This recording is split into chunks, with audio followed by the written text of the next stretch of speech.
जय बोलो श्री वासवी कन्यका परमेश्वरी माता को।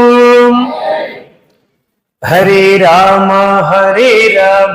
राम राम हरे हरे, हरे कृष्ण कृष्ण कृष्ण हरे हरे।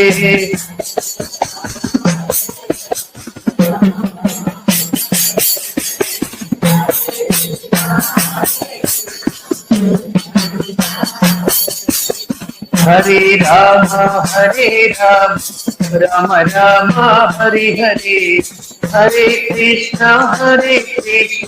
कृष्ण कृष्ण हरे हरे।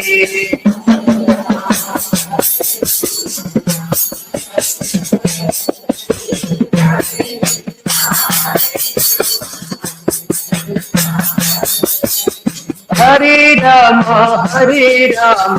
राम राम हरे हरे, हरे कृष्ण कृष्ण कृष्ण हरे हरे।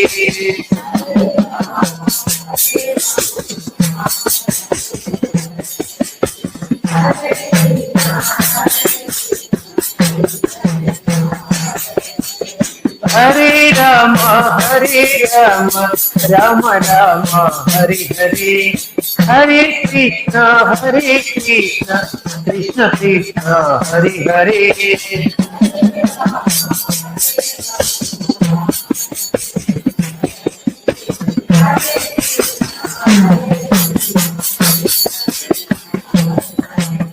हरे राम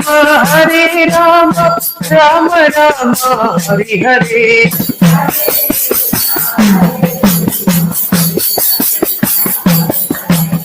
हरे राम राम राम हरे हरे, हरे कृष्ण कृष्ण कृष्ण हरे हरे।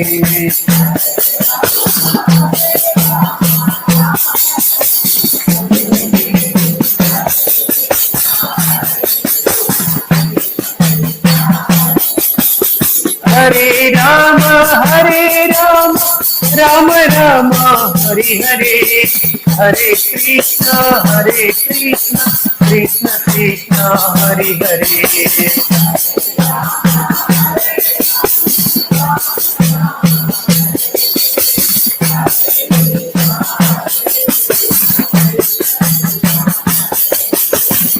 जय बोलो श्री रामचंद्र मूर्ति की, सीता माता को, लक्ष्मण स्वामी की, आंजनेय स्वामी की, भगवान श्री सत्य साई बाबा जी की, श्री वासवी कन्यका परमेश्वरी माता को।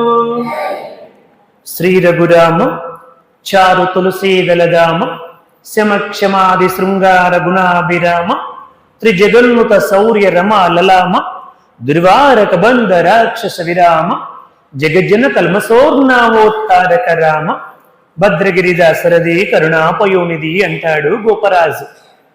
అటువంటి రాముడి యొక్క చరిత్రని మనము బాలకాండ, అయోధ్యకాండ, అరణ్యకాండ, కిష్కింధకాండ, సుందరకాండ, యుద్ధకాండతో మనము చెప్పుకోవాలని అమ్మ యొక్క దివ్య అనుగ్రహము చేత మనందరము కూడా సంకల్పించుకున్నాం. అయితే పోయినసారి మనము బాలకాండని కొంచెం భాగం, అయోధ్యకాండని కూడా చెప్పుకున్నాం. కానీ చాలా కాలం అవడం వల్ల ఒకసారి మనం మర్చిపోతాం. కాబట్టి సింహావలోకనం చేద్దాం సంక్షిప్తముగా. నారద మహర్షి రామాయణం ఎలా ప్రారంభం అయిందంటే, నారద మహర్షి వాల్మీకి మహర్షి దగ్గరికి వెళ్ళి సంక్షిప్తంగా చెప్పాడు.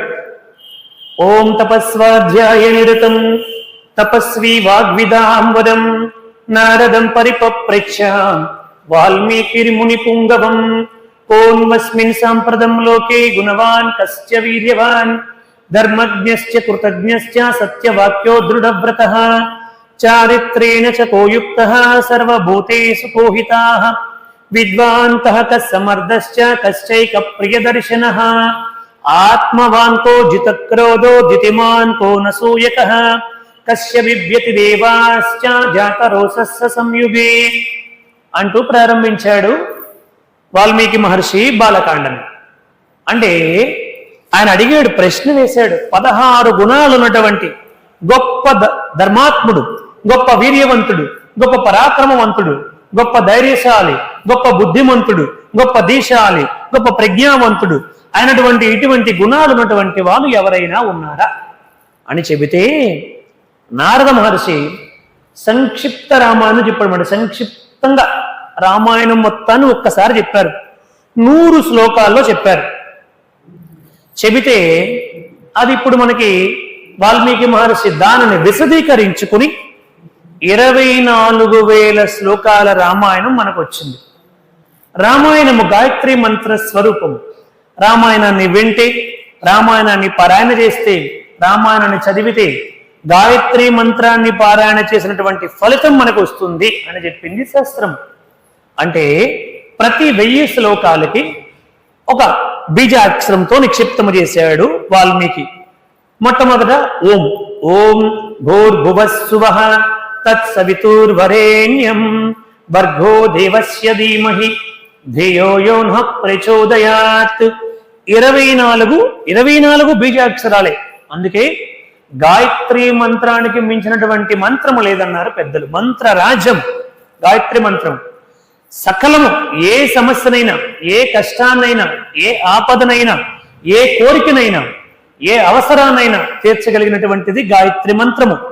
విశ్వామిత్రుడు మంత్ర ద్రష్ట, విశ్వామిత్రుడు.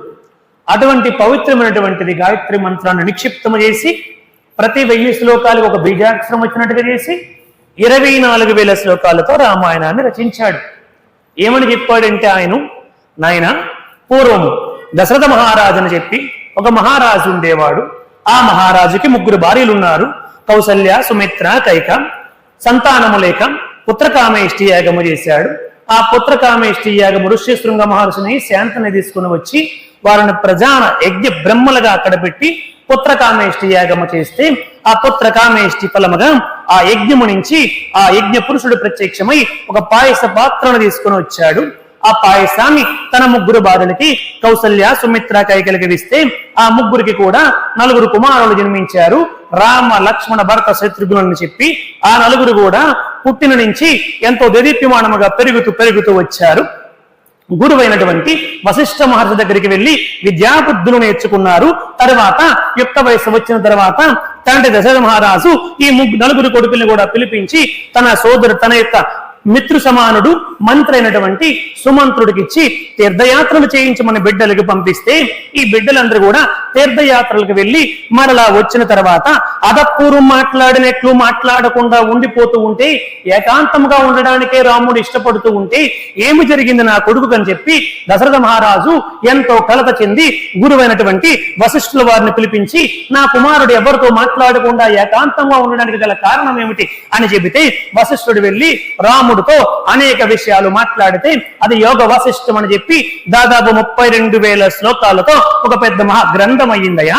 ఆ తర్వాత అయ్యో వశిష్ఠుడు వచ్చి చెప్పాడు, ఏమీ లేదయ్యా, రాముడు 11,000 సంవత్సరాల పాటు ఈ లోకాన్ని పరిపాలించడానికి కావలసినటువంటి జ్ఞానాన్ని నాతో చర్చించాడు, తెలుసుకున్నాడు, ఆత్మజ్ఞానాన్ని పరిపూర్ణంగా పొందాడు, గురువుకి కీర్తినివ్వాలి కాబట్టి నా ద్వారా మాట్లాడాడు, సింహావలోకనము చేసుకుంటున్నాడు, నీవు నిశ్చింతగా ఉండని చెప్పి వశిష్ఠుడు దశరథ మహారాజుకి చెప్పాడు.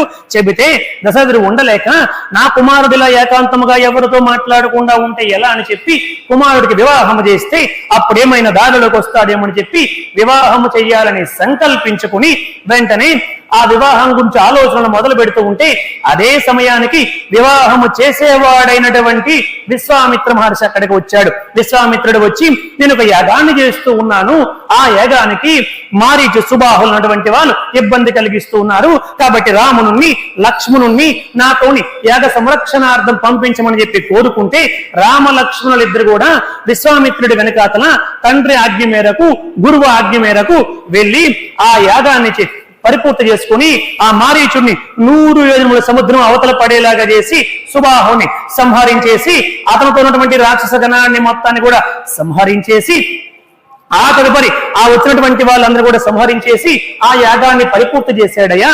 అప్పుడు అక్కడికి మిథిలా నగరంలో జనక మహారాజు ఒక యాగాన్ని చేస్తూ ఉన్నాడు.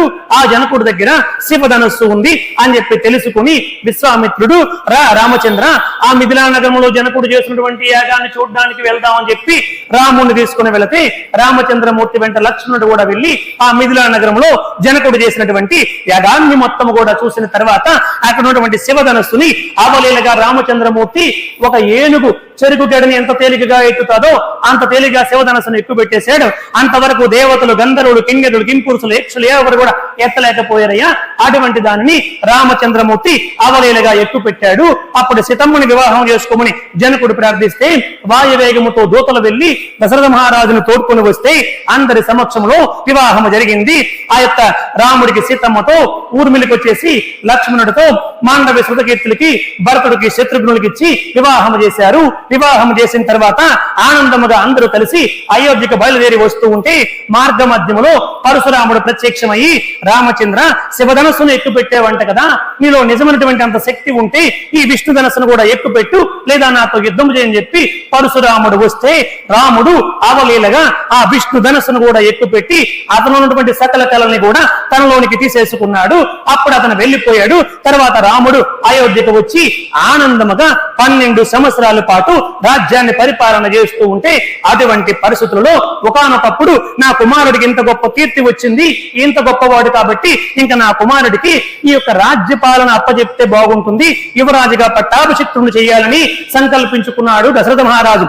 ఆ సంకల్పము తెలుసుకున్న వెంటనే మరుసటి రోజు పెద్ద సమావేశాన్ని ఏర్పాటు చేసి కుల గురువులందరూ కూడా పిలిపించి పెద్దలను పిలిపించి నా కుమారుడికి యువరాజుగా పట్టాభిషిక్తుడిని చేయాలని సంకల్పించుకుంటానంటే ప్రజలందరూ ఆమోదం తెలిపితే దశరథుడు వెంటనే ముహూర్తాన్ని పెట్టి ఏర్పాట్లన్నీ చేస్తూ ఉంటే ఈ విషయాన్ని తెలుసుకున్నటువంటి మందర వెళ్లి ఆ యొక్క కైక మనస్సులో దుర్బోధులు ప్రేరేపించి నీ కుమారుడు కనుక పట్టాభిషిక్తుడిని కాకపోతే జీవితాంతం నువ్వు దాసిగా పనిచేయవలసి ఉంటుంది. వేళ వచ్చినటువంటి దశరథ మహారాజుకి నాకు అలనాడు దేవదానవ యుద్ధంలో 2 వరాలు ఇస్తానన్నావు, ఆ 2 వరాలు నేడు కోరుకుంటున్నాను ఇవ్వని చెప్పి అడిగితే ఏమిటా వరాలు చెప్పు, నేను పరమానందంగా ఉన్నాను ఇస్తాను దశరథ మహారాజు చెబితే నా కుమారుడైనటువంటి భరతుడికి యువరాజుగా పట్టాభిషిక్తుడిని చెయ్యాలి, రామచంద్రమూర్తి 14 సంవత్సరాలు అరణ్యవాసానికి వెళ్లిపోవాలని చెప్పి కోరితే దశరథుడు నిర్ఘాంతపోయి నేల పడిపోయి పోర్లి ఏడుస్తూ ఉంటే తెల్లవారు వచ్చి రాముడు ఈ విషయాన్ని తెలుసుకుని తండ్రి మాట తీర్చలేని కుమారుడు ఉంటే ఎంత సస్తే ఎంత, కాబట్టి నా తండ్రి కోరిక నేను నిర్వర్తిస్తాను, నేను ఆనందంగా అరణ్యానికి వెళ్లిపోతున్నానని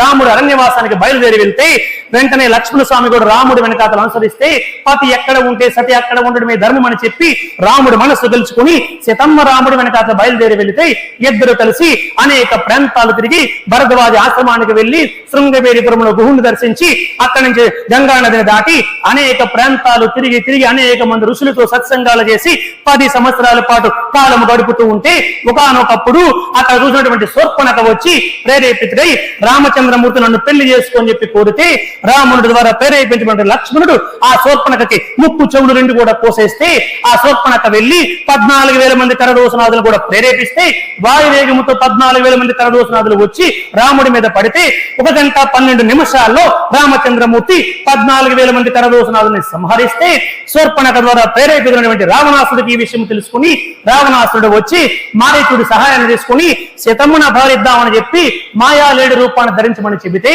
భవతి భిక్షాందేహి అని చెప్పి రావణాసురుడు వచ్చి రాముడు వెళ్ళినటువంటి సమయంలో మాయాలేడు రూపంలో ఉన్నటువంటి ఆ యొక్క మారీచుడిని తరుముకుంటూ రాముడు వెళ్తే అక్కడ రాముడు వద్దుపెట్టినటువంటి బాణానికి అతను నిహతుడైపోతే హా సీత హా లక్ష్మణ్ ప్రార్థన చేసి మారీచుడు ప్రాణాలు వదిలిపెడితే సీతమ్మని కాపాడవలటువంటి బాధ్యత ఉన్నప్పటికీ కూడా సీతమ్మ అనేటువంటి మాటలు తట్టుకోలేక లక్ష్మణ స్వామి అక్కడి నుంచి బయలుదేరి వెళితే ఇదే అవధునిగా రావణాసుడు ప్రత్యక్షమై ఒక సన్యాసి వేషాన్ని ధరించి ఆ భవతి భిక్షాందేహి అని చెప్పి అడిగి సీతమ్మ బయటకు వస్తే సీతమ్మను ఎత్తుకుని పోయాడయ్యా.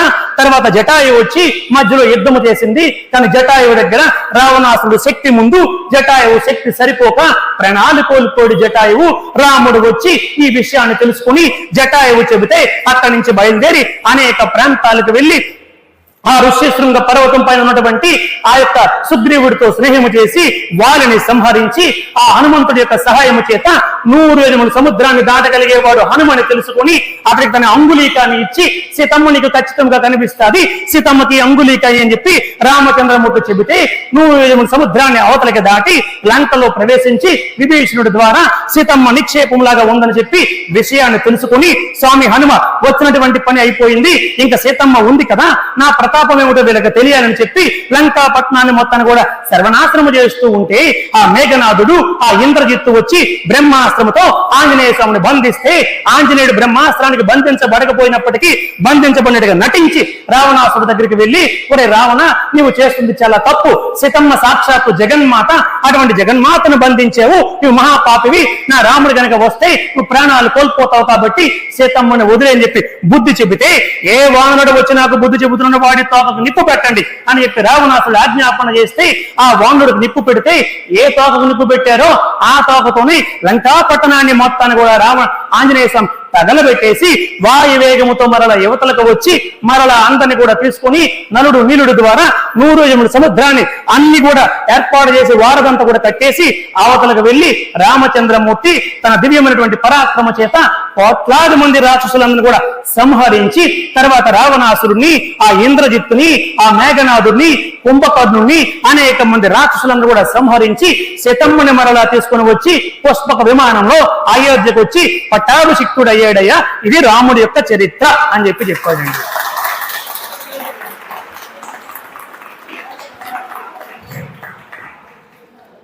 అని సంక్షిప్త రామాయణాన్ని నారద మహర్షి చెప్పారు.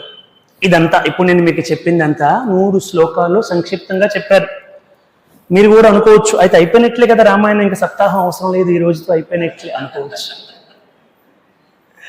దానికి మనం విశదీకరణ చేసి చెప్పుకుంటే మనకి ఎన్నో గొప్ప విషయాలు తెలుస్తాయి. కాబట్టి అలా మనం మొన్నటి రోజున సీతారాముల కళ్యాణ ఘట్టం అయ్యింది. ఆ మిగతా ఘట్టాలని వెంటనే చెప్పుకోకూడదు కాబట్టి ఆపాం.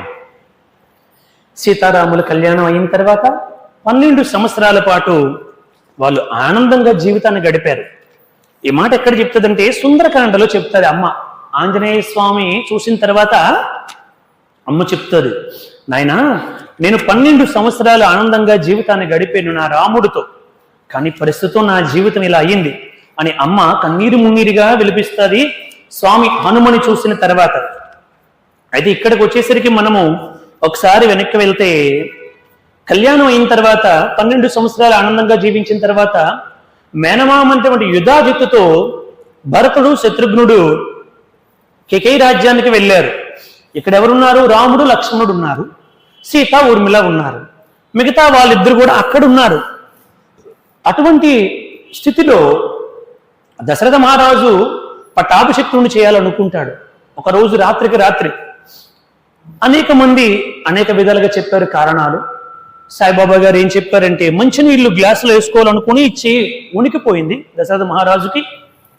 వృద్ధుడైనటువంటి వాడు రాజుగా ఉండడానికి అనర్హుడు, కాబట్టి నేను తక్షణమే నా కొడుకుకి యువరాజుగా పట్టాభిషిక్తుని చేయాలి అని సంకల్పించుకున్నారు అని చెప్పారు బాబావారు.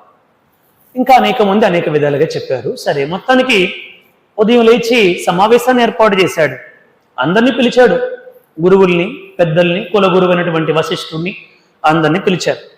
పిలిచి నాకు ఇలా సంకల్పం కలుగుతుంది, రాముడికి యువరాజుగా పట్టాభిషిక్తుణ్ణి చేయాలి అని సంకల్పించుకున్నాను అనగానే అందరూ శ్రీరామచంద్రమూర్తికి అంటూ జై జయధ్వానాలు చేశారు. దశరథుడు అడిగాడు, నేను రాముడికి పట్టాభిషిక్తుని చేయాలనుకోగానే మీరు జై జయధ్వానాలు చేస్తున్నారంటే నా పరిపాలన మీద మీకు విరక్తి కలిగిందా, రాముడి పరిపాలన మీద సంతోషం కలిగిందా అని అడిగాడు. లేదండి, మీ పరిపాలన మీద మాకు విరక్తి కలగలేదు, రాముడి పరిపాలన ఎప్పుడు వస్తుందన్నటువంటి సంతోషం మా అందరికీ, ఆనందం, ఆసక్తి. ఎందుకంటే అతడు ఎంత ధర్మాత్ముడు, ఎంత పెద్దవారిని కూడా వినయ విజేతులతో అడుగుతాడు. నేను దశరథ మహారాజు కొడుకుని, నేను రాజును కదా అనే అహంకారం ఉండదు. పెద్దలు కనబడితే బాగున్నారా, మీ పిల్లలు ఎక్కడ ఉన్నారు, ఏం చదువుకుంటున్నారు, ఎలా ఉన్నారు అన్ని అడుగుతాడు. మనం ఎవరైనా పెద్దలు కనబడితే తప్పించుకుని వెళ్ళిపోతాం, వీళ్ళు ఏమైనా మాట్లాడతారేమో అని, కదండి. కానీ నిజానికి మాట్లాడవలసింది పెద్దలతోనే వృద్ధులతోనే మాట్లాడాలి. వాళ్ళు అనుభవ భాండారం, వాళ్ళు అనుభవించారు ఈ లోకాన్ని. మనకంటే ముందు వచ్చారంటే చాలా పెద్ద ఎక్స్పీరియన్స్ వాళ్ళకి. అంతరాత్మకంటను అధ్యాపకుడు లేడు, అరే కాలము నీకు పరమ గురువు, గ్రంథరాజమగును ప్రత్యక్ష లోకము, ఎవడు స్నేహితుండు ఈశ్వరుండే స్నేహితుండు అన్నారు బాబా. కాబట్టి వాళ్ళు మనకంటే చాలా ముందు వచ్చారు కాబట్టి చాలా అనుభవం ఉంటుంది. అందుకని పెద్దలతో మాట్లాడాలి. మన ఇంట్లో ఉండే వృద్ధులతో, పెద్దలతో, తల్లిదండ్రులతో, ఇంకా అత్తమామలతో, ఇంకా ఎవరైనా మనకి బంధువులు పెద్దవాళ్ళు ఎవరైనా వృద్ధులు ఇంట్లో ఉంటే ప్రేమగా మాట్లాడాలి. కానీ నేటి కాలంలో మన టైం అంతా వాట్సాప్లు, ఫేస్బుక్లు, టీవీలు, యూట్యూబ్లు, సీరియల్స్, వీటితోనే సరిపోయాయి. ఇంత టైం పెడతాము, ఒక 10 నిమిషాలు, పావు గంట, 20 నిమిషాలు ఇంట్లో ఉండే పెద్దలతో మాట్లాడడానికి దాదాపు 90% పీపుల్ ఇష్టపడడంలే. 90%. భార్యాభర్తలు ఇద్దరే ఉంటారు కొందరు ఇళ్లలో. ఈవిడ ఫోన్ ఈవిడ చూసుకుంటుంది, ఆయన ఫోన్ ఆయన చూసుకుంటాడు, ఇద్దరే. ఎంత శోచనీయం అంటే, మరి ఎప్పుడు నీ నాలెడ్జ్ ఎప్పుడు షేర్ అవుతుంది చెప్పండి ఒకసారి. మనం బయటకు వెళ్ళి తెలుసుకున్నటువంటి కష్టం కానీ, సుఖం కానీ, మంచి కానీ ఏదవని మన సమాజంలో వెళ్ళి పనిచేసి వస్తాడు భర్త, భార్య ఇంటికాడ ఉంటుంది. మరి ఇద్దరు మాట్లాడుకుంటే కదా తెలిసేది. ఏదైనా పిల్లల కోసం కానీ, మన కుటుంబ వ్యవహారాలు కానీ, అంత ఏదో సీఎం లాగా పిఎం లాగా మొత్తం ఈ ప్రపంచం అంతా ఈయన మీదే ఆధారపడి ఉన్నట్లు, ఈయన చూడకపోతే ఇంకా రేపు మొత్తం సెట్ డౌన్ అయిపోతుంది ఇండియా అన్నంత బిజీలో ఉంటాడు. ఏమిటో అర్థం కాదు. మేము రోజుకి 12 గంటలు చదువుతామండి పుస్తకాలు. రోజుకి 12 గంటలు, రోజుకి, ప్రతిరోజు. అమ్మ దయతో, అమ్మ ముందు చెప్తున్నా, నేనేం తప్పాడితే నాకు పనిష్మెంట్ వేస్తుందని కూడా తెలుసు. నేను చాలా జాగ్రత్తగా ఉంటాను, ప్రతి మాట జాగ్రత్తగా ఉంటాను. సో 12 గంటల కంటే ఇంకా ఎక్కువే చదువుతాను నేను, తక్కువ చదవం. చదవడం అంటే చదవడం, వినడం, చెప్పడం, చూడడం, మొత్తం స్పిరిచువల్గా, ఆధ్యాత్మికంగా గడుపుతాం. సో అయినప్పటికీ ప్రేమగా ఉంటాం పిల్లలతో, భార్యతో, తల్లిదండ్రులతో, అత్తమామలతో, బంధువులతో, ఎవరు రాని ఫ్రెష్గా ఉంటాం, నవ్వుతూ మాట్లాడతాం. కొంతమంది మొహం చూస్తే క్యాస్టైల్ ఫేస్, వాళ్ళు ఏదో ప్రపంచమంతా నేనే మోసం అన్నట్టుగా అందరినీ గసిరేయడమే, అందరి మీద కోపం అయిపోవడమే, ఇంటికి వెళ్ళింది లగాయిత్తు భార్య మీద కోపం అయిపోవడము, అత్తమామల మీద కోపం అయిపోవడము, అమ్మా నాన్నల మీద కోపం అయిపోవడం. This is not the right way. ఎట్లా ఉంటే భగవంతుని అనుగ్రహాన్ని మనం పొందలేము. రాముడు అంటే ఎందుకు ప్రేమో చెప్పారు వాళ్ళు. రాముడు అంత గొప్పవాడు అయి ఉండి, అంత రాచ కార్యక్రమాల్లో బిజీగా ఉండి, నిరంతరం కూడా ఎంత పెద్ద మొత్తం అఖండ భూమండలం మొత్తం కూడా రాముడు పరిపాలించాడు. ఒక రోజు 2 రోజులు కాదండి, 11,000 సంవత్సరాలు పరిపాలించాడు రాముడు. దశవర్ష సహస్రాణి దశవర్ష శతాని చ వత్స్యామి మానుషే లోకే పాలయాను పృథివీమిమాం ఏవం దత్వా వరం దేవో దేవానాం విష్ణురాత్మవాన్ మానసా చింతయామాసో జన్మ భూమి అదాత్మనః అంటాడు.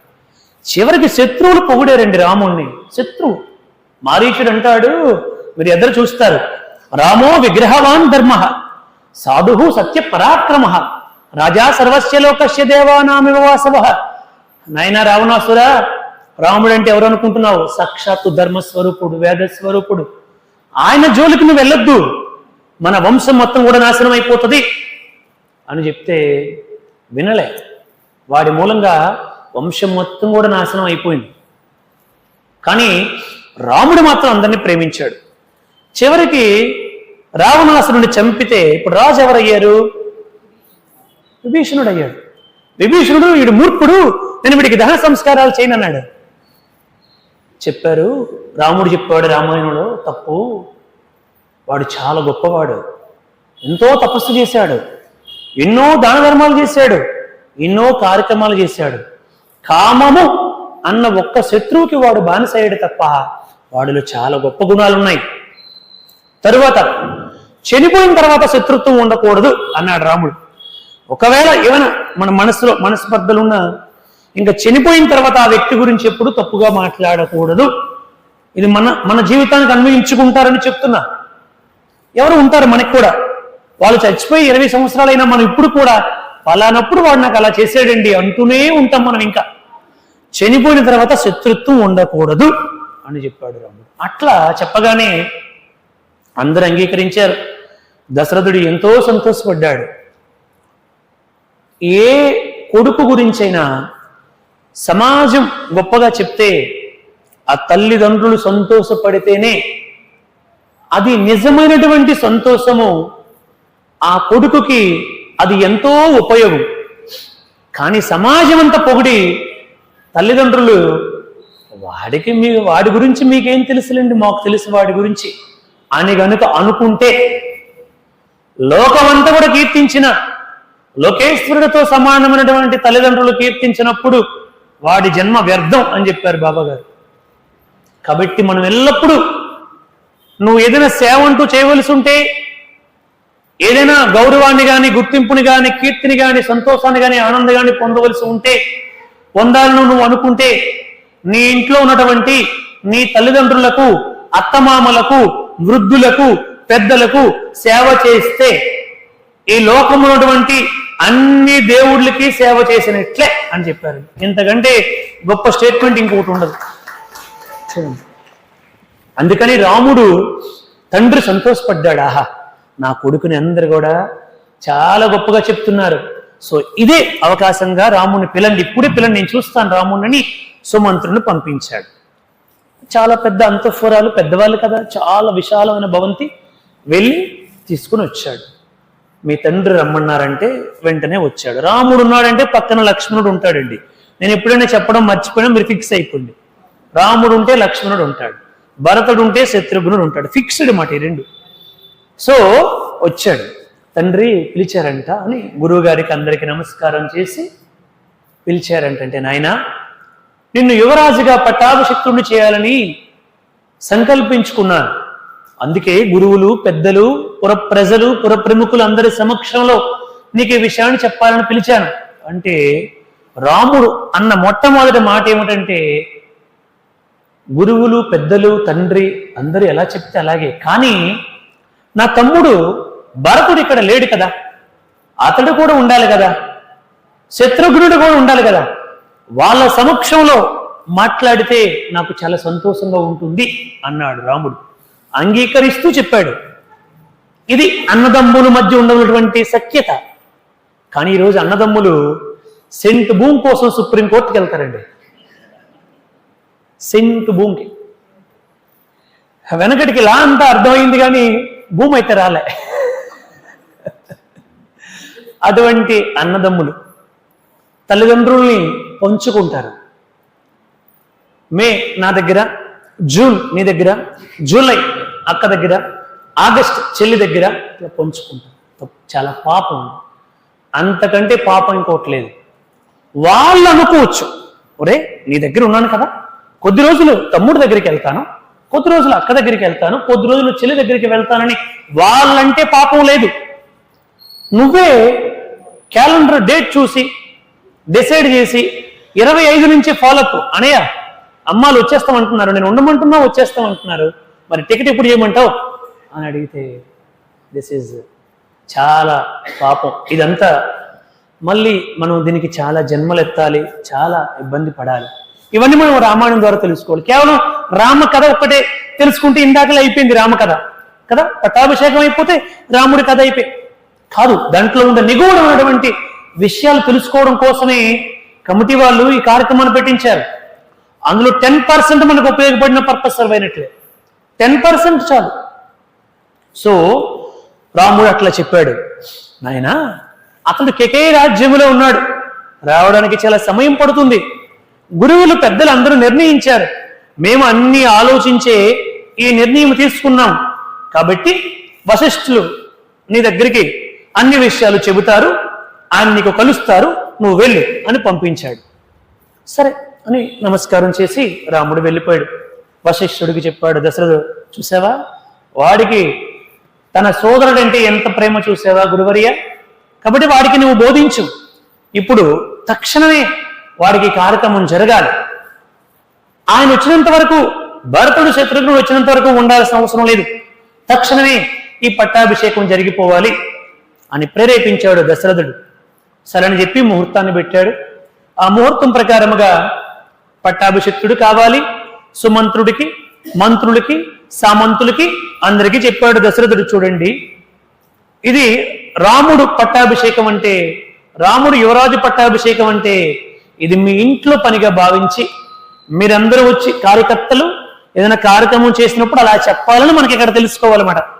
మనం ఇక్కడ ఏదైనా వాసవి మాత జయంతి చేసాము, లేదా ఏదైనా కార్యక్రమం చేసాము, ఇది మన అందరిది. ఇది కేవలం కమిటీ మెంబర్స్ది, కొంతమందిదే కాదు. చాలా మంది కమిటీ మెంబర్స్ ఎట్లా ఉంటారంటే పోర్ట్ఫోలియో అంటే ఊరికే పేరు ఉంటుంది. అక్కడ పేరు కాదండి, ఇది ఏమిటంటే ఇది బాధ్యత. It's not a portfolio.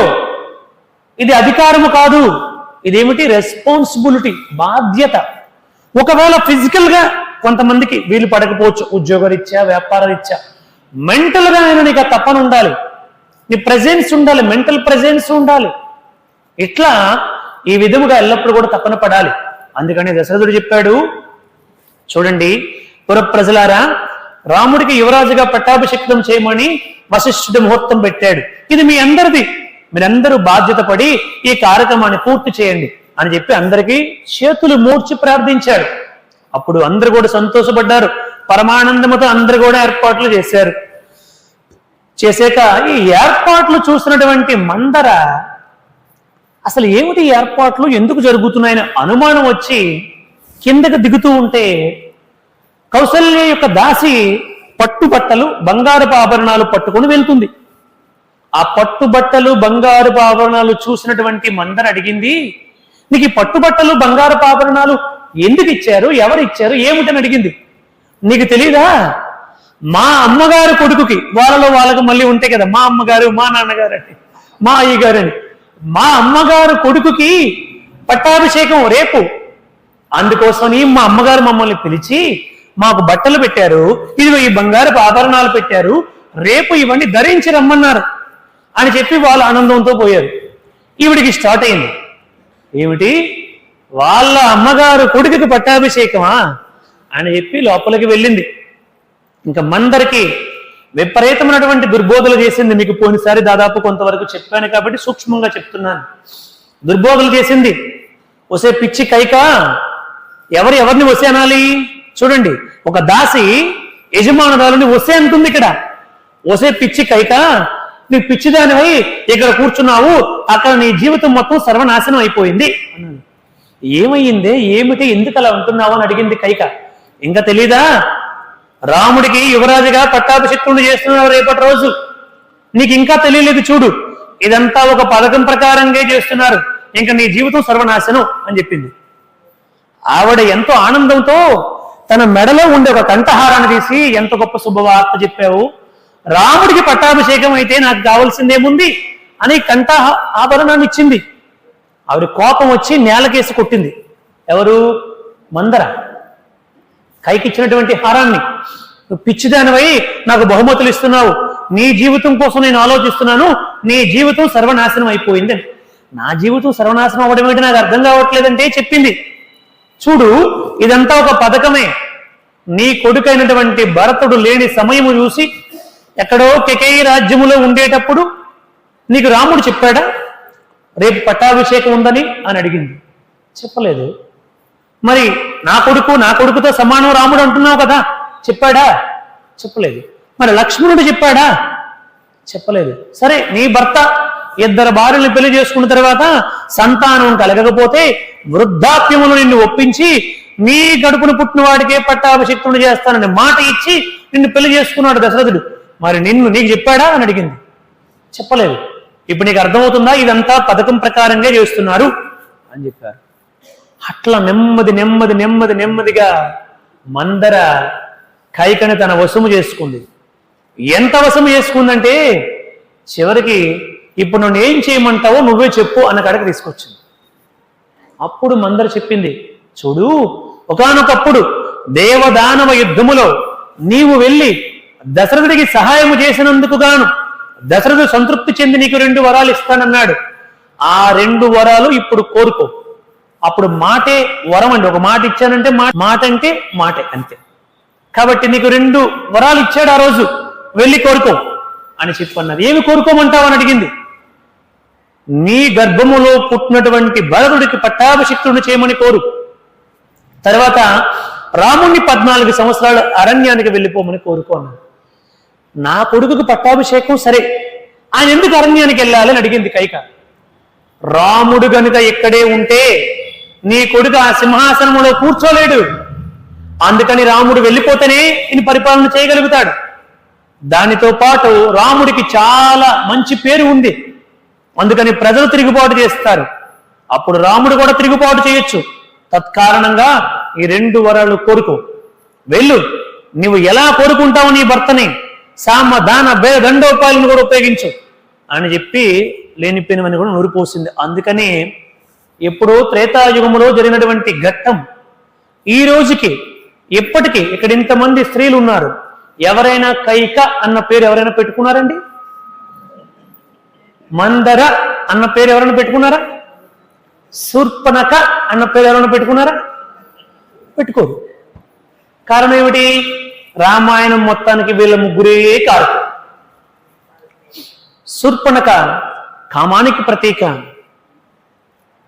క్రోధానికి ప్రతీక మందర, లోభానికి ప్రతీక. నా కొడుకుకే ఈ రాజ్యం కావాలని కోరుకుంది కదా, లోభానికి ప్రతీక అయినటువంటిది కైక. అందుకని ఆ ముగ్గురు పేర్లు ఎవరు పెట్టుకోరు. కారణం అటువంటి గుణాలు మనలో ఉండకూడదు అని కదా.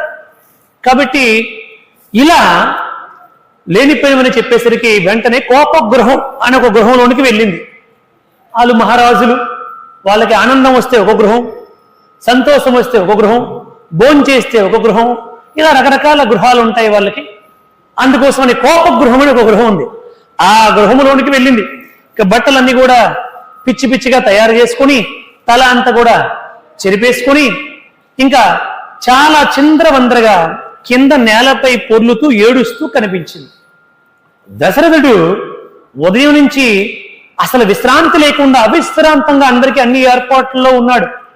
దాదాపు సాయంత్రం రాత్రి వేళ 7:30-8 గంటలకు వచ్చాడండి. అంతవరకు ఆయన ఇంటికే రాలే, అంత వ్యాపకాలతో తిరిగి లేకుండా ఉన్నాడు. వచ్చేసరికి నేరుగా తన చిన్న భార్య అయినటువంటి కైక గృహంలోనికి ప్రవేశించాడు. ఎక్కడ కనిపించట్లే. ఏమిటి కైక కనిపించట్లేదంటే ఈ మందరు వచ్చిందండి. ఏమోనండి, అమ్మగారు తెల్లవారి నుంచి కూడా భోజనం చేయలేదు, విపరీతంగా ఏడుస్తున్నారు, కోపగృహంలో ఉన్నారు అని చెప్పింది. ఈ సమయంలో కోపగృహంలో ఉండడం ఏమిటి, ఏడవడం ఏమిటి, భోజనం చేయకపోవడం ఏమిటని దశరథుడు వెంటనే వెళ్ళాడు. వెళ్ళేసరికి కింద ఉర్లి ఏడుస్తూ ఉంది. ఈయన వెళ్ళి, కైక ఏమైంది, రేపటి రోజు రాముడికి పట్టాభిషేకం అయితే నువ్వు ఇప్పుడు ఇలా ఏడుస్తున్నావేమిటి, అసలు నీకేం జరిగిందో చెప్పు అని చాలా వాదార్చే ప్రయత్నం చేశాడు. మీ మొహం కూడా నాకు చూపించొద్దు, మీరు ఇంతవరకు చెప్పినవన్నీ నిజమనుకుని నేను నమ్మాను, మీరు చెప్పిందంత అసత్యమని నేను చాలా ఆలస్యంగా తెలుసుకున్నాను అని మీ అందరికీ దీంట్లో కొద్దో గొప్ప అనుభవం ఉంటుంది కాబట్టి ఆ మాటలు నేను విశేషంగా వర్ణించక్కర్లే. ఆమె చాలా విశేషంగా ఆమె దూషించింది. ఎవరిని? దశరథ మహారాజుని. ఆయన చివరికి ఏమన్నాడంటే, అవన్నీ కాదు, నీకు విషయం ఏమిటి చెప్పు, సమయం లేదు నాకు అని చాలా అంటే అప్పుడు చెప్పింది. ఒకానొకప్పుడు నాకు మీరు 2 వరాలు ఇస్తానన్నారు. ఆ 2 వరాలు నాకు ఇప్పుడు ఇస్తే నేను విషయం ఏమిటో చెబుతాను అన్నాను. ఏం కావాలో కోరుకో, నీకు భూములు కావాలా, మన్నులు కావాలా, మాణిక్యాలు కావాలా, అగ్రహారాలు కావాలా, నేను చాలా సంతోషంగా ఉన్నాను, ఏం కావాలో కోరుకో ఇస్తుంది ఆవిడ. అనేమన్నాడు, నీకు ఏం కావాలో కోరుకో అనేసాడు ఆనందంలో. అంటే ఈయనకి ఆనందం, ఆవిడ దుఃఖంలో ఉంది, కోరుకో ఏం కావాలో అని చెప్పానండి. ఇదే తప్పు అంతకు పూర్వం కూడా చేశాడు. అప్పుడు కూడా 2 వరాలు ఇచ్చాడు. అలనాడు దేవదానవ యుద్ధములో నేను మీకు యుద్ధములో సహాయపడ్డానని మీరు సంతోషంతో నాకు 2 వరాలు ఇచ్చారు. ఆ రోజు నేను కోరుకోలేదు, కోరుకోమని మీరు బలవంతం చేశారు. సమయం వచ్చినప్పుడు కోరుకుంటానన్నాను. నీకు ఎప్పుడు కావాలంటే అప్పుడు కోరుకో, ఏం కావాలంటే అవి కోరుకో, this is the blank cheque అని అన్నారు. సో ఇప్పుడు నేను కోరుకుంటున్నాను ఆ వరాలు అంటే కోరుకో అని. ఈయనకి సమయం లేదు, తొందర, చాలా పనులు ఉన్నాయి పాపం. కోరుకో, ఏం కావాలో కోరుకో అంటే, నా గర్భములో పుట్టినటువంటి భరతుడికి పట్టాభిషేకం చేయాలి యువరాజుగా అనగానే దశరథుడు వెంటనే కూలిపోయాడు పాపం. రెండవ వరం చెప్పేసరికి ఆయన ఇంకా పొర్లి పొర్లి ఏడ్చాడు. రెండవ కోరిక ఏమిటంటే రామచంద్రమూర్తి 14 సంవత్సరాలు అరణ్యానికి వెళ్ళిపోవాలి అని కోరుకున్నాడు. అంతే. దశరథుడు గుండెలు బాదుకొని పిచ్చివాడు వల్ల ఏడ్చాడు. ఆయనకి ఇదంతా నిజమా కళ ఏమిటి అర్థం కాలే. ఇలాంటి వరాలు కోరుకుంటుందేమని చెప్పి ఏడ్చి ఏడ్చి గోలపెట్టి కైక రాముడు అసలు అరణ్యానికి ఎందుకు వెళ్ళాలి, భరతుడికి పట్టాభిషేకం ఏమిటి, ఏమిటి ఇదంతా, నువ్వు కావాలని నేను నీ మాట వింటానా విననా ఏమి చెబుతానో చూడాలని అడుగుతున్నావు కదా అంటూ పరిపరి విధాలుగా అడిగి ప్రయత్నించాడు. కానీ ఆవిడ మనస్సులో ఏమి మార్పు రాలే. అదే వరాలకి అదే కోరికలకి ఆవిడ నిలబడిపోయి అలాగే కోరడం మొదలుపెట్టింది. దశరథుడు ఏడ్చి ఏడ్చి ఏడ్చి చివరికి భార్య భర్తకి నమస్కరించాలి, సనాతన ధర్మం ఇది. కానీ దశరథుడు కైక పాదాలపైన పడి నమస్కారం చేశాడు. నీకు నమస్కరిస్తాను, ఈ విషయాన్ని ఇక్కడితో ఆపి, ఇది బయటకు వెళ్ళిందనుకో చాలా ప్రమాదం అవుతుంది, నా మాట కొట్టలేక రాముడు నిజంగా అరణ్యానికి వెళ్ళిపోతాడు. కానీ భరతుడు వచ్చిన తర్వాత సింహాసనంలో కూర్చుంటాడు అనుకుంటున్నావేమో, కూర్చోడు కాక కూర్చోడు, నిన్ను చంపేస్తాడు, ఈ లోకం అంతా కూడా నీకు అపవాదం వస్తుంది, నేను చచ్చిపోతాను.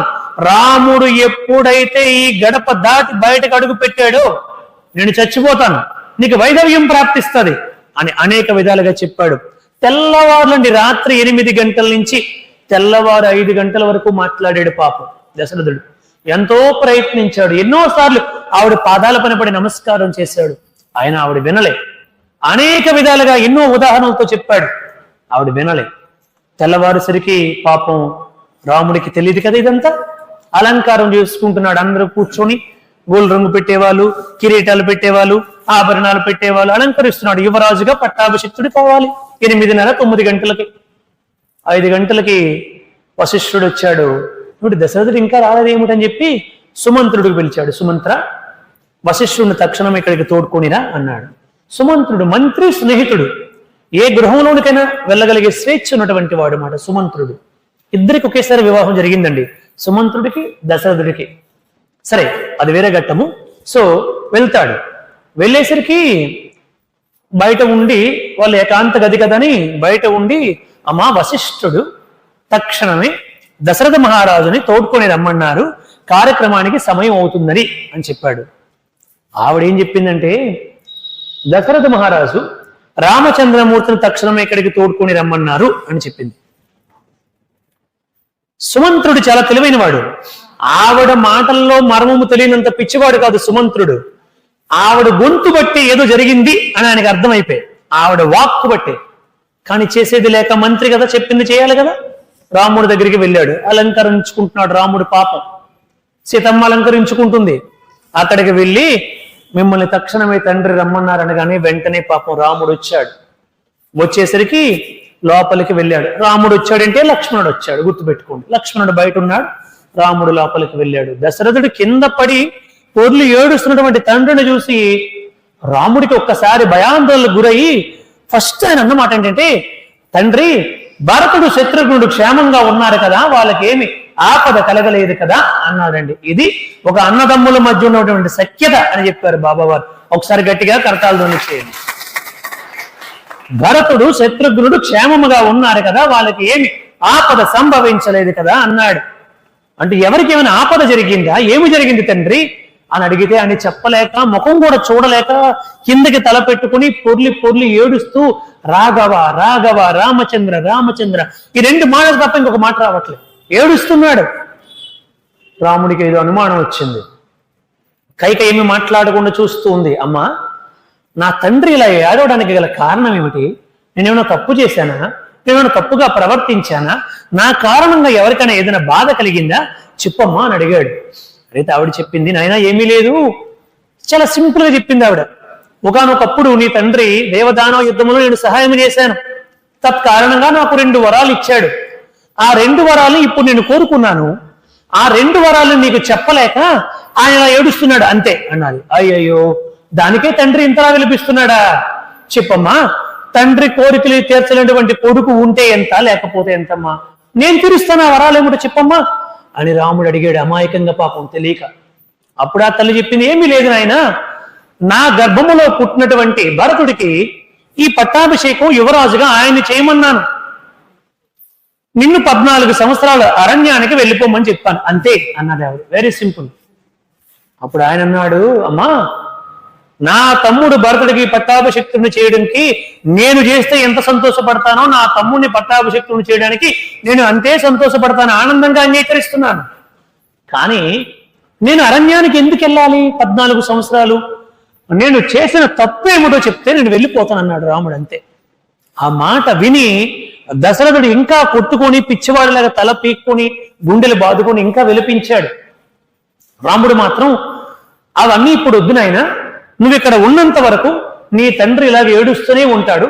నీ తండ్రి కోరిక నువ్వు తీర్చాలనుకుంటే, ఆయనకి శాశ్వతమైనటువంటి స్వర్గాన్ని ప్రాప్తింపజేయాలనుకుంటే నీవి 2 కోరికలు తీర్చు. తక్షణమే ఇక్కడి నుంచి వెళ్ళు, అరణ్యానికి బయలుదేరు, లేకపోతే నీ ఇష్టం, ఆడి తప్పుతావో నీ ఇష్టం అని చెప్పి అన్నది. లేదమ్మా, నేను తక్షణం వెళ్తానని తండ్రికి ఒకసారి నా తండ్రి నాతో మాట్లాడితే చాలు అన్నాడు. తండ్రి ఏం మాట్లాడతాడు? పాపం మాట్లాడలేక ఏడుస్తూ ఉంటే రాముడు బయటకు వచ్చాడు. బయటకు వచ్చేసరికి లక్ష్మణుడు విపరీతమైనటువంటి దుఃఖంతో మొత్తం ఏడుస్తానికి మొత్తం వినిపించింది, మొత్తం విన్నాడు. ఏడుస్తూ కళ్ళు మొత్తం ఎర్రగైపోయి దేహం అంతా కూడా తడిచిపోయింది ఏడుపుతో. రాముడు ఏం మాట్లాడకుండా లక్ష్మణుడు భుజం మీద చెయ్యేసాడు, అంతే. అలా తీసుకొని వెళ్ళిపోయాడు అక్కడి నుంచి. ఇంకేం మాట్లాడలేదు. వెనకాతల సుమంత్రుడు వచ్చాడు.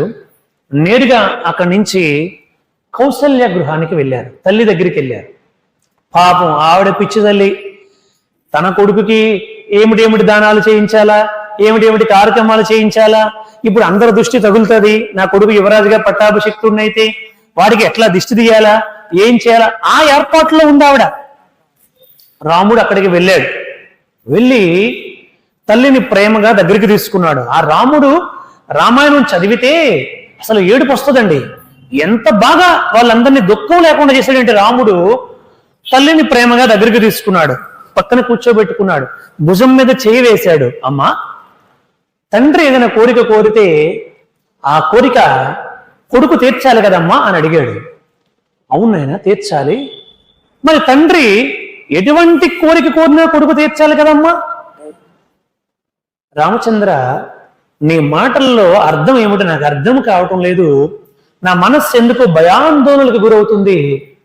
నువ్వు విషయం ఏమిటో ఈ పిచ్చి తల్లికి అస్పష్టంగా చెప్పకుండా స్పష్టంగా చెప్పు నాయన అని అంది. అప్పుడు ఆయన అన్నాడు, ఏమీ లేదమ్మా, పినతల్లి కైకమ్మ దేవదానవ యుద్ధములో 2 వరాలు కోరిందంట తండ్రిని. కాబట్టి ఆ 2 వరాలు ఇప్పుడు కోరుకుంది. అవి తండ్రి ఆ మాటలు నాకు చెప్పలేక దుఃఖిస్తూ ఉంటే నేను అంగీకరించి వచ్చానమ్మా, నీ అనుమతి కోసం అన్నాడు. ఇప్పుడు వరాలు కోరుకుందా? ఎప్పుడో దేవదానవ యుద్ధంలో వరాలు ఇచ్చాడు. ఏమిటి నాయన ఆ 2 వరాలు అని అడిగింది కౌసల్య. ఏమీ లేదమ్మా, భరతుడికి యువరాజుగా పట్టాభిషిక్తుడిని చేయమంది, అంతే. నన్ను 14 సంవత్సరాలు అరణ్యవాసానికి వెళ్ళమంది అన్నాడండి రాముడు. పాపం కౌసల్య వెంటనే ఆవిడ పూర్తిగా నేల కొరిగిపోయింది. భరతుడికి యువరాజుగా పట్టాభిషిక్తమా? మరి కొన్ని గంటల్లో నీవు యువరాజు అవుతావంటే భరతుడికి పట్టాభిషిక్తుడిని చేయమందా? నిన్ను అరణ్యానికి వెళ్ళిపోమని కోరిందా అని ఆవిడ కన్నీరు మున్నీరుగా ఏడుస్తూ ఉంటే తల్లిని దగ్గరికి తీర్చుకుని స్వామి అంటారు, నిజానికి ఇప్పుడు అందరూ రాముణ్ణి వాదార్చాలి కదండి, రాముడు ఏడ్చాలి, రాముణ్ణి అందరూ వాదార్చాలి. ఇప్పుడు రాముడు ఏ బాధ్యత తీసుకున్నాడంటే అతను అందరినీ వాదార్చుతున్నాడు. అది రాముడు అంటే. చూడండి ఆయన శక్తి, చూడండి అంత కష్టాన్ని దిగమింగుకొని ఆయన అందరినీ వాదార్చుతున్నాడు. ఎంత రెస్పాన్సిబిలిటీ తీసుకున్నాడు చూడండి రాముడు. చివరికి ఎంతలా వాదార్చాడంటే తల్లికి, ఆ తల్లికి చివరికి వాదార్చి చెప్పి ఇది తప్పదమ్మా, 14 సంవత్సరాల అరణ్యవాసము 14 రోజుల్లాగా పూర్తి చేసుకుని వచ్చేస్తానమ్మా. 14 సంవత్సరాలంటే ఎంతమ్మా? ఎందరో మునీశ్వరులు ఉంటారు, గొప్ప వాళ్ళు ఉంటారు, పూజ్యులు ఉంటారు, ఋషులు ఉంటారు. వాళ్ళ దగ్గర అనేక సాధన విషయాలని తెలుసుకొని 14 సంవత్సరాల్ని 14 రోజుల్లాగా పూర్తి చేసుకొని వచ్చేస్తానమ్మా. తండ్రి మాట నిలబెడితే నాకు శాశ్వతమైనటువంటి ఆనందం కలుగుతుంది, కీర్తి వస్తుంది, సంతోషం ఉంటుంది, ఆ తండ్రి హృదయం సంతోషపడుతుందమ్మా. వృద్ధాప్యంలో తండ్రిని బాధ పెట్టకూడదు కదమ్మా అని అనేక విధాలుగా వాదార్చి చివరికి ఆ తల్లితోటే సరేనాయనా ఎల్లిరా అని ఆశీర్వదించినట్టుగా చేశాడు రాముడు. ఆవిడ చివరికి వద్దని ఏడ్చిన తల్లి సరే వెళ్ళిరా నాయన అని ఆశీర్వదించింది. ఎవరు? కౌసల్యామాత. ఇప్పుడు అక్కడ ఆశీర్వచనం తీసుకున్నాడు. లక్ష్మణుడికి విపరీతమైన కోపం వచ్చింది. ఈలోపు సుమిత్ర వచ్చింది అక్కడికి. సుమిత్ర ఇప్పుడు కూడా చాలా సన్నిహితంగా ఉంటదండి అందరితో కూడా. సుమిత్ర అంటే అందరికీ మిత్రత్వం కలిగినటువంటిది సుమిత్ర. ఆవిడ కూడా కన్నీరు మున్నీరుగా ఏడ్చింది. అప్పుడు లక్ష్మణుడికి విపరీతమైనటువంటి కోపం వచ్చేసి, అన్నా మతి భ్రమించినటువంటి తండ్రి మాట వినవలసిన అవసరం లేదన్నా. మన కైకమ్మ మన తండ్రికి మతి భ్రమించినట్టుగా ఏదో చేసింది. మతి భ్రమించినటువంటి వాగ్దానాన్ని నిర్వర్తించకూడదని శాస్త్రం చెప్పింది. నువ్వు నాకు ఆజ్ఞాపిస్తే ఇప్పుడే వెళ్ళి మన తండ్రిని బంధించి నిన్ను తీసుకుని వెళ్ళి ఆ సింహాసనం పైన కూర్చోబెట్టి నీకు యువరాజుగా పట్టాభిషిక్తుడిని చేస్తాను, ఎవరడ్డు వచ్చినా నేను చూసుకుంటానన్నా అన్నాడు లక్ష్మణుడు. అంటే అప్పుడు రాముడికి వీడు అన్నంత పని చేసేలాగా ఉన్నాడని చెప్పి, నాయనా తప్పు, తండ్రిని బంధిస్తావా? తండ్రికి పిచ్చెక్కిందా? ఇటువంటి మాటలు మనం ఆడొచ్చా? చాలా తప్పు నాయనా లక్ష్మణ, తండ్రి గురించి అలా ఎప్పుడు కూడా మాట్లాడకూడదు. లక్ష్మణుడికి ఈ విషయం తెలియక కాదు, అన్నం మీద ఉన్నటువంటి ప్రేమతో తండ్రిని అలా అనవలసిన పరిస్థితి ఏర్పడింది లక్ష్మణుడికి. అందుకని రాముడు వాదార్చి లక్ష్మణుని అక్కడి నుంచి తీసుకుని వెళ్ళాడు. అక్కడికి వెళ్ళాక ఇప్పుడు ఎక్కడికి వెళ్ళాడు? సీతమ్మ దగ్గరికి వెళ్ళాడు. పాపం సీతమ్మకి ఏమీ తెలియదు. ఆవిడ అందరూ కూడా ఇంకా పురుషుడికే ఇన్ని అలంకారాలు ఉంటే ఆవిడ స్త్రీ, ఆవిడికి పాపం ఎన్ని అలంకారాలు ఉంటాయి. అందరూ కూడా చాలా మంది ఆవిడని అలంకరిస్తున్నారు. చక్కగా యువరాణిగా పట్టాభిషిక్తురాలు కాబోతుంది. ఆవిడ్ని అలంకరిస్తూ ఉంటే రాముడు అక్కడికి వెళ్ళాడు. చూసింది రాముణ్ణి. ఏమిటి అందరితో చాలా దీనిగా రావాలి, ఇలా నడుచుకుంటూ వస్తున్నాడు ఏమిటి అని చెప్పి చూసి లేచి నించొని ఎదురు వెళ్ళి, ఏమిటండి పరిచారకులు ఎవరు లేకుండా ఇట్లా ఒంటరిగా వస్తున్నారు ఏమిటి అంటే, లక్ష్మణుడు మాత్రం ఉన్నాడు. అంటే ఇక నుంచి మనకి పరిచారకులు ఎవరు ఉండవలసిన అవసరం లేదు సీత అంటూ మరలా ప్రారంభించాడు సీతమ్మతో కూడా. సీత తండ్రి యొక్క మాటను నెరవేర్తించవలసినటువంటి బాధ్యత కుమారుడికి ఉందా లేదా అని అడిగాడు. ఉందండి, ఖచ్చితంగా తండ్రి కోరిక కుమారుడు తీర్చాల్సిందే. అది ఎటువంటి కోరికైనా తీర్చాల్సిందే కదా అని అడిగాడు. తీర్చాల్సిందేనండి అన్నది పాపం సీతమ్మ. ఎటువంటి సమయంలో కూడా తీర్చాల్సిందే కదా అన్నాడు రాముడు. నాకెందుకో మీ మాటల్లో ఆంతర్యం అర్థం కావటం లేదండి, మీరు ఏం చెప్తున్నారో నాకు అర్థం కావట్లేదు అన్నది పాపం సీతమ్మ. అప్పుడు రాముడు చెప్పాడు, నా పినతల్లికి నా తండ్రి ఒకానొకప్పుడు వరం ఇచ్చాడంట, 2 వరాలు. ఆ 2 వరాలు కైకమ్మ ఇప్పుడు కోరుకుంది. 14 సంవత్సరములు అరణ్యవాసానికి వెళ్ళమంది, భరతుడికి యువరాజుగా పట్టాభిషిక్తుడిని చేయమంది. ఈ 2 వరాలు నా తల్లి కోరుకుంది, వాటిని తీరుస్తాను, నేను మాట ఇచ్చి వచ్చాను అని రాముడు చెప్పాడండి. పాపం సీతమ్మ కంటిలో ఒక పెద్ద గంగా ప్రవాహం మొత్తం కారిపోతే ఎలా ఉంటుందో అలా కన్నీరు మున్నీరుగా ఏడ్చింది రాముణ్ణి పట్టుకుని. సరే యువరాజుగా భరతుడు పట్టాభిషిక్తం చేయడం తప్పులేదండి, మీరేం తప్పు చేశారని అరణ్యానికి వెళ్ళాలి, మీరు చేసిన తప్పేమిటి అని ఆవిడ ఎంతో ఏడ్చింది. పాపం రాముడు ఆవిడని కూడా జాగ్రత్తగా వాదార్చి చివరికి ఆవిడ నోటితో కూడా ఏమనిపించిందంటే బాధ్యతలు చెప్పాడు. ఇప్పుడు చూడు సీత, నా తల్లి నా తండ్రి వృద్ధాప్యములో ఉన్నారు కాబట్టి వాళ్ళకి సేవ చేయాలి, నువ్వు ఇక్కడే ఉండాలి. వృద్ధాప్యం ఉన్నటువంటి నా తండ్రికి నా తల్లికి సేవ చేయాలి, నా తల్లులు కూడా నా తండ్రికి సేవ చేయాలి. ఇందులో కైకమ్మ తప్పు ఏమి కూడా లేదు, ఎందుకంటే విధి ఎలా రాసి పెట్టి ఉంటే అలాగే జరుగుతుంది. యువరాజుగా పట్టాభిషిక్తుడిని నేను చేయాలని తండ్రి సంకల్పించుకోవడము, ఇప్పుడు నేను 14 సంవత్సరాలు అరణ్యవాసం చేయాలని కోరుకోవటము, ఈ 2 కూడా విధే తప్ప ఇందులో కైకమ్మ తప్పు ఏమీ లేదు. కాబట్టి మీరు ఎవరు కైకని ఏమి అనొద్దు అని చెప్పి జాగ్రత్తలన్నీ కూడా చెప్పాడంటే ఆవిడ కర్తవ్య బోధ చేశాడు సీతమ్మకి. ఎవరు? రామచంద్రమూర్తి. అప్పుడు ఆవిడ ఇంకా దుఃఖపడి అప్పుడు అంటదన్నమాట, రామచంద్ర నీవు ఎక్కడ ఉంటే అదే నాకు అయోధ్య, నీతో నేను వస్తాను, నాకు ఏమొద్దు, నువ్వు చెప్పింది నాకు అర్థమైపోయింది, ఇంకా నువ్వు కట్టుబడిపోయావు అరణ్యానికి వెళ్ళిపోవడానికి, నేను కూడా అంగీకరిస్తున్నాను. కానీ నన్ను నీ వెంట రావడానికి అనుమతిస్తే చాలు, నేను ఏమి నీకు అడగలే, నేను నీ వెనకాతలు వస్తాను అని అడిగిందండి. అటువంటి స్త్రీ ఈ లోకంలో ఎక్కడైనా ఉంటుందా? సీతామాతకు ఒకసారి గట్టిగా కరతాళ ధ్వని చేయండి. భర్త సుఖములో ఉంటే ఆయన వెనకాతలు ఉండి ఆయనకి కష్టం వచ్చినప్పుడు సూటిపోటి మాటలతో ఆయన్ని బాధ పెట్టే స్త్రీలు చాలా మంది ఉన్నారు. కలి ప్రభావంతో రకరకాల మాటలతో హింసించే వాళ్ళు ఉన్నారు. బయటికి చెప్పడానికి వీలు పడదు కానీ చచ్చిపోతే బాగున్ను అని కోరుకునే వాళ్ళు కూడా ఉన్నారు. అంటే అనారోగ్యం వస్తే, బాగుంటే ఎవరు కోరుకోరు, అనారోగ్యం వస్తే అందరికీ చావు వస్తుందండి అంటే అర్థం ఏమిటి? ఈయనకి రాలేదని కదా. ఇండైరెక్ట్ డైలాగ్స్ మాట ఇవన్నీ కూడా. అందరికీ వస్తుందండి, అందరూ వెళ్ళిపోయారండి అంటే ఈయనకి రాలేదని అర్థం. ఇట్లా మాట్లాడే వాళ్ళని కూడా మనం చూసాం. కానీ సీతమ్మ, నీవు ఎక్కడ ఉంటే అదే నాకు అయోధ్య రామచంద్ర. నీవు అరణ్యంలో ఉంటే, నువ్వు నాతో ఉంటే, నీతో నన్ను ఉండడానికి అనుమతిస్తే నాకు అదే అయోధ్య. అరణ్యమే అయోధ్య. నీవు నన్ను అనుమతించకపోతే ఈ అయోధ్య నాకు అరణ్యము. కాబట్టి రామచంద్ర నాకు అనుమతించు అని ప్రార్థన చేసి ఏడ్చి ఏడ్చి ఏడ్చింది. ఎంతో చెప్పాడు, ఆయన వినకపోతే అప్పుడు సీతమ్మ పాడినటువంటి పాట మనకి చెప్తారన్నమాట. తండ్రి మాటను నిలుపగా రాముండు అడవులకు పయనమయ్యే, నేను నీ బాటలోని వస్తాను అనుచు సీతమ్మ కదిలే. ఓ పడతి ఆ అడవిలో కష్టాలు పడలేవు అని రాముడు నీడనే వదిలిపెట్టి నీవెలా వెళ్ళగలవనుచు పలికే. రామచంద్ర, నేను నీ నీడని, నన్ను వదిలిపెట్టి నీవు ఎలా అరణ్యానికి వెళ్ళగలుగుతావయ్యా? కాబట్టి నేను నిన్ను వదిలిపెట్టి ఉండలేనని కన్నీరు మున్నీరుగా ఆయన పాదాల పైన పడి ఆయన మనస్సు గెలుచుకుంది సీతమ్మ. చివరికి రాముడు ఏమన్నాడంటే 5 నిమిషాలు ఆపేస్తాను, 5 మినిట్స్ ఆపేస్తాను. చివరికి ఆ మనస్సు గెలుచుకుని ఆయనే అన్నాడు చివరికి, సరే సీతమ్మ, నిన్ను నాతో రావడానికి అనుమతిస్తున్నాను, నువ్వు రా అంటే సీతమ్మకి పరమానంద భరితరాలు అయిపోయిందంటండి. నా భర్త వెనకాల నన్ను రావడానికి అనుమతించాడు, చాలు అనుకుందంట. ఇప్పుడు లక్ష్మణుడి వంతు వచ్చింది.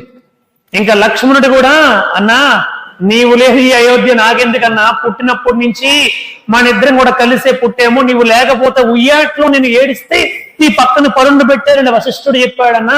కాబట్టి నీవు ఎక్కడ ఉంటే అక్కడే ఉంటాను, నేను ఈ అయోధ్యలో ఉండలేనని ఆయన బయలుదేరాడు. రాముడు ఆయన వద్దని చెప్పి ఉండేవాడు, కానీ ఆయన ముందు ఒక మాట అన్నాడు. పిచ్చిగా మాట్లాడినటువంటి తండ్రిని బంధించి నిన్ను యువరాజుగా పట్టాభిషిక్తుడు చేస్తానన్నాడు కదా. కాబట్టి లక్ష్మణుడు ఇక్కడ ఉంటే చాలా ప్రమాదకరమని లక్ష్మణుడు కూడా రావడానికి రాముడు అంగీకరించేశాడు. పరమానందముగా రాముడు లక్ష్మణుడు బయలుదేరారండి. ఎవరి వెనకాతల? సీతమ్మ రాముడి వెనకాతల బయలుదేరారు. అలా బయలుదేరిన వెంటనే